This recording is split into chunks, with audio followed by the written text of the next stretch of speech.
Hey guys, welcome to the Liberal Hive Mind, a channel solely focused on exposing the abundant hypocrisy of the left. Look, it's a known concept. Being a liar, being a snake, being a fraud, being a con man is an unsustainable gig. The act of lying in general requires so much more effort than just telling the truth. If you tell the truth, you move on with your life, you may have ruffled some feathers, you may have hurt some feelings, but at least you can move on knowing that you said the truth, you did the right thing. Lying, building a narrative, building your identity, your character on a mountain of lies, as I always say, like the Democrats do, and certainly as Joe Biden does, is hard. It's difficult. You have to constantly keep lying to maintain that image, to justify your previous and past lies. It just requires more effort, and eventually it catches up to you. It's not sustainable. The more you con people, the more you fraud people, the more people start to catch on, the more people start to realize, whoa, what's going on here? And eventually, the whole thing, this whole weak structure that you've created is going to collapse on you. And it really feels like Joe Biden's mountain of lies is collapsing. An avalanche or rock slides headed in his direction. As it seems, now even the mainstream media are getting sick and tired with the games that the Biden administration is playing. You can't get a straight answer. A couple weeks ago, mainstream White House press reporters were voicing their frustration having to deal with Karine Jean-Pierre's constant lying and lack of transparency. And this week, it seems as though the media is finally focused on Joe Biden and his constant lying. Let me show you guys exactly what I mean. We got some stuff to get into, so let's roll the tape. All right, folks, so it all started with this statement right over here. Joe Biden once again patting himself on the back, avoiding all blame, and touting his economic success. Well, during his victory lap, he said this. Do you take any blame for inflation, Mr. President?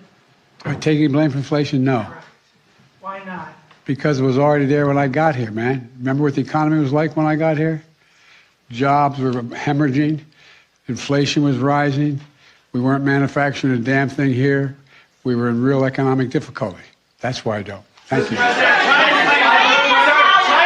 He doesn't take any blame for inflation and claims that it already started before he got here, man. And this statement alone, this statement right here, was so incredibly dishonest that it sparked a flurry of fact-checking. It started off with the New York Post writing this scathing article. Biden's economic lies show he's either a deluded narcissist or a total fraud. But of course, that's the New York Post. You expect them to fact-check the Bidens and to hit with the truth. They're a pretty credible news source, so it's not exactly surprising, but what was surprising was that CNN Politics came even harder than the New York Post. Facts first. Fact check. Biden makes false and misleading claims in economic speech. And let me just quickly scroll through this just so you can see. This is a massive thread. CNN Politics didn't just go after Joe Biden's false and misleading claim about inflation. Listen, corn pop, inflation started before I even got here, man. No. CNN absolutely dismantled Joe Biden's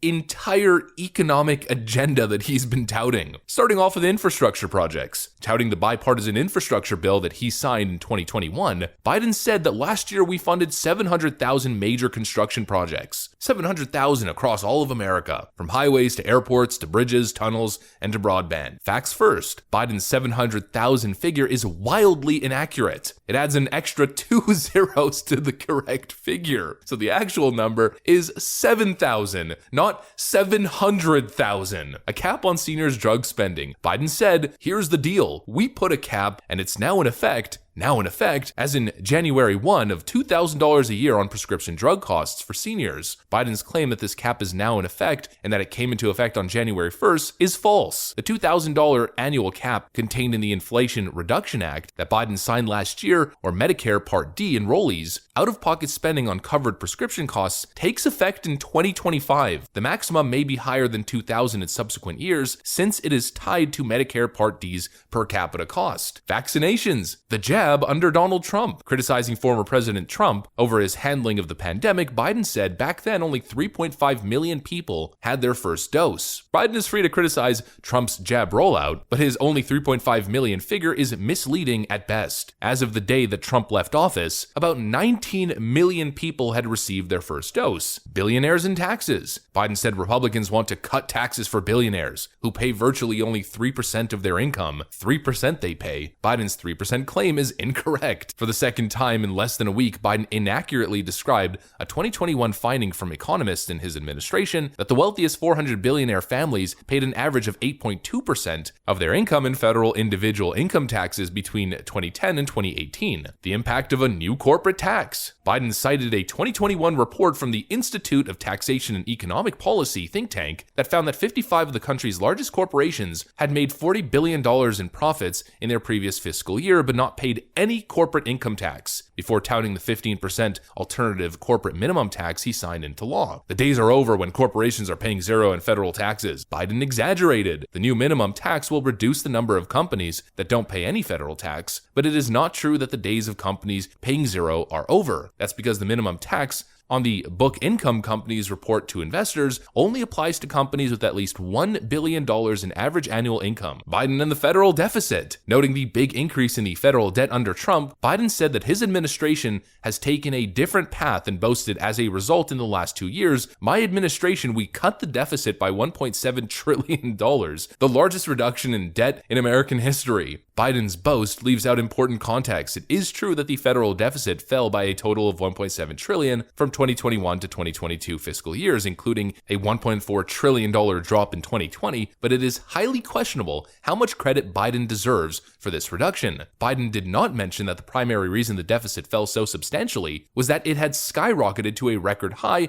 under Trump in 2020 because of bipartisan emergency pandemic relief spending. Not to mention, I'm going to add to this fact check, the reason the deficit fell is because Joe Manchin and other individuals stood in his way as he and other Democrats tried pushing for over $7 trillion in spending. Under Bernie Sanders' proposal, less than a year ago, they were pushing one spending package at $3.5 trillion. Joe Manchin ended up getting that down to 1.5. Then, of course, they tackled Joe Biden's wage growth claim, where he claims that wages are going up. And he now said this is just absurd, that wages are now growing faster than inflation, a ridiculous claim considering the Bureau of Labor Statistics is saying the exact opposite when it comes to real wages. There are various ways to measure real wages. Real average hourly earnings declined 1.7% in December from 2021 to 2022, while real average weekly earnings, which factor in the number of hours people worked, declined 3.1% over that period. Anyways, you guys pretty much get it. CNN then fact checks his claims about House Republicans and the deficit, House Republicans and taxes, the unemployment rate, unemployment among demographic groups, foreclosures, health insurance coverage, business applications. They also missed one. Joe Biden keeps tweeting about Social Security, how Republicans are coming after your Social Security. Here's an example from his Twitter feed. He keeps promoting this claim, even though Kevin McCarthy has stated unequivocally that Republicans are not pursuing Social Security cuts or reforms whatsoever, and Donald Trump on multiple occasions has claimed that he will always protect Social Security. Cut waste, fraud, and abuse everywhere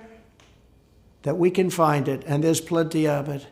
But do not cut the benefits our seniors worked for and paid for their entire lives. Save Social Security. Don't destroy it. The Democrats are looking to destroy Social Security. We're not going to let them do it. Thank you very much. And so I know it's a lot of fact checking, a lot of policy, but the point that I'm trying to make and the reason why I'm taking the time to go through everything is to really add some perspective to the whole mountain of lies concept that I keep mentioning. Everything Joe Biden says, almost everything, maybe not everything, but almost everything, is a lie. All the successes that he touts, which all the blue anon bots on Twitter continue to promote and use within debate and discussion, most of it is just complete bogus lies. Joe Biden is a liar, and this administration peddles nothing but propaganda and a total lack of transparency. And it's getting to the point where the mainstream media is now starting to expose him. I mean, this was CBS last week. We keep hearing about transparency, but then you hear stories like this, so it does raise even more questions.